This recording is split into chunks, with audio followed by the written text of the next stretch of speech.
Hello, here is your bass review. What you're going to want to do is sit straight up, make sure your bass is propped up with the body form right here, the cutaway, right? Yeah, and then body form right on your leg, meaning just like this, as close to your body as you can get. You might want to shift it this way so you could go down if you have a longer scale, but I don't remember yours being that long, so maybe just right perfect here. The concept we're going to be talking about here are threefold. We're going to be talking about the first two together, and the last one's going to be at the end of the video, so make sure you pay attention. This one's going to be about a 6-minute video. When we're playing on our open note frettings, we're playing our E, A, D, and a G. That allows us to have 4 strings. On a 5-string, it can either be a C or a B. I prefer the B because when I do this, they're all in order, meaning this note right here, the B, is the same as my B down there. Therefore, I get these things called octaves, which is the first thing we're going to talk about. When you play an open E string, the lowest one down here, poppity pop, it comes off. La. Well, if we go to the D string and play not the D, not the D sharp, but the E and play them together, we get an octave.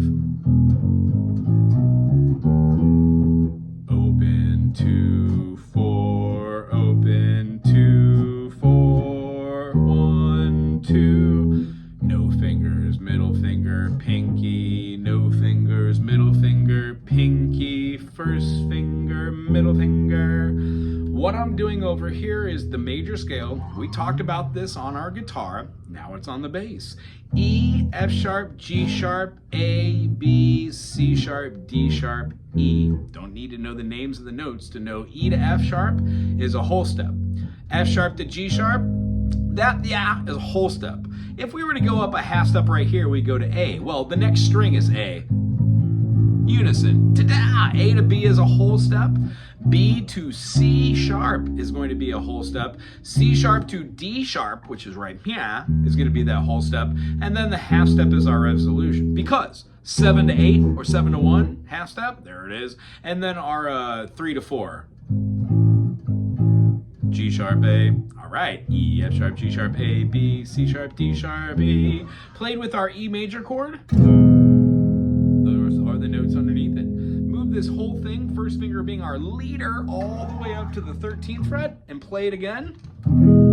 That gives you the low E. And then an E major chord, which is more in the register of the tenor rather than the baritone of the bass. Awesome. So that is chord theory 101. What does that mean? Open E to playing on the 14th fret of the D string gives you a compound octave. If you play here on the 13th on the G, you get a third. That is a wonderful chord. You can move this shape anywhere because that little function of these is in everything. Remember on guitar, when you play a G major, it looks like this? Well, the idea still holds true here. When you play an A, that's what the 1-3 looks like. So a lot of music is just that on the bass. So that's what we learned how to do in the beginning. Now here's where the boring part comes in. Spider exercises. First finger, first fret.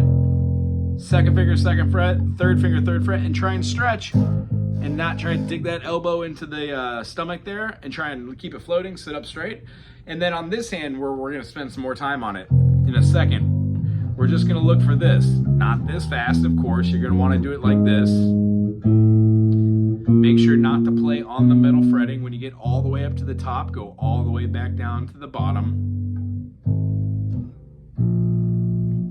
About that slow. When you get that groove going on, this whole other thing is going to make a little bit more sense. Don't need to see them to be able to do it. Here's where the fun thing on this bass comes in.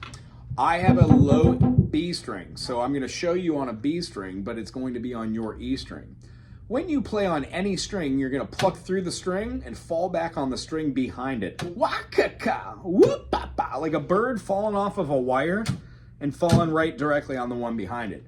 Whenever you play your lowest string on any instrument, the bass, I guess, you're going to go true and you're going to hit the body all the way down to it. That's what it's going to feel like. when you do the second line, you're gonna fall back on that string. So far and so forth. See how my thumb up here is just floating? Back down to the bottom.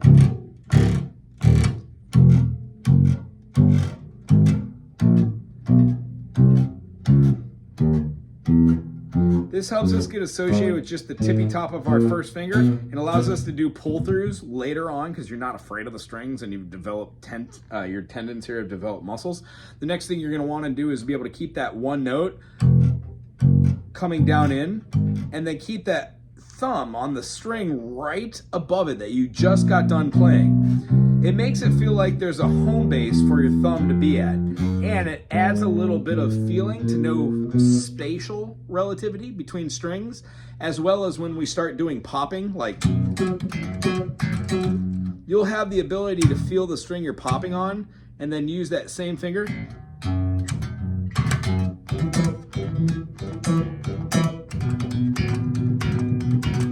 and do multiple pops off of it. We'll leave that for later.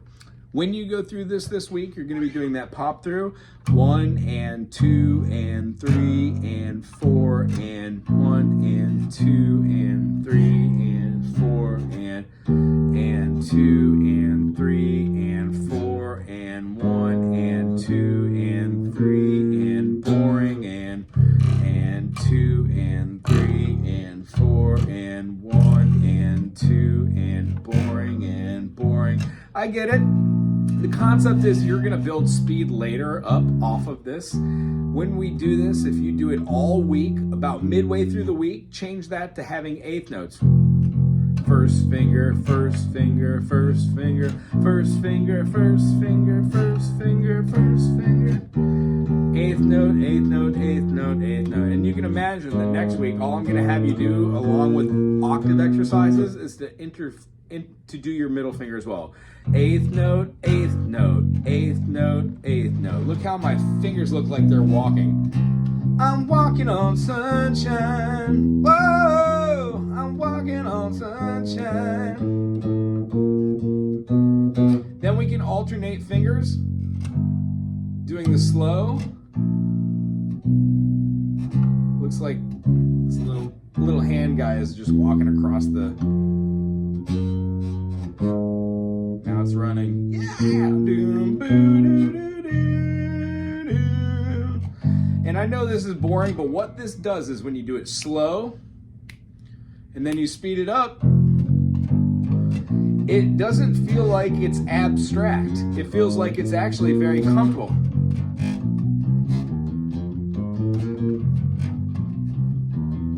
And you add another finger. Long story short, there's lots of stuff to do on the bass. Don't have to worry about getting it all done right now, but this is one pretty cool thing to do with walking your fingers. Next thing I want to show you is just this concept. Pop and pluck are almost one and the same. We're going to work on the pop next week, but for this week, pluck. You're going to play the E on the second fret of the D string and put your finger underneath it and pull away. Dunzo. Popso. Work at it. Finger underneath, pop. Pop. Holding it, then letting it go. And keep my finger right there. Doesn't do a pull off, it just silences the note. So you get a.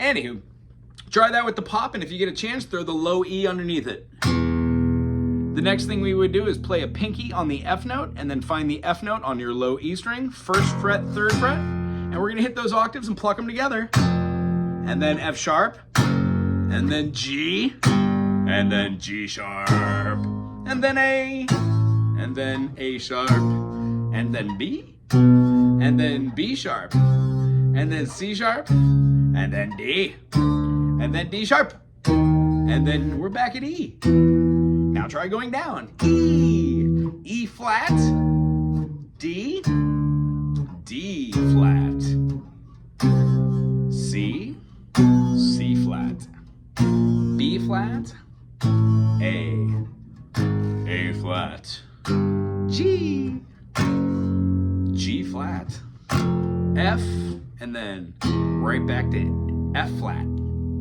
or E. Very good seeing you this week. Congrats on you for playing bass as well. rock star.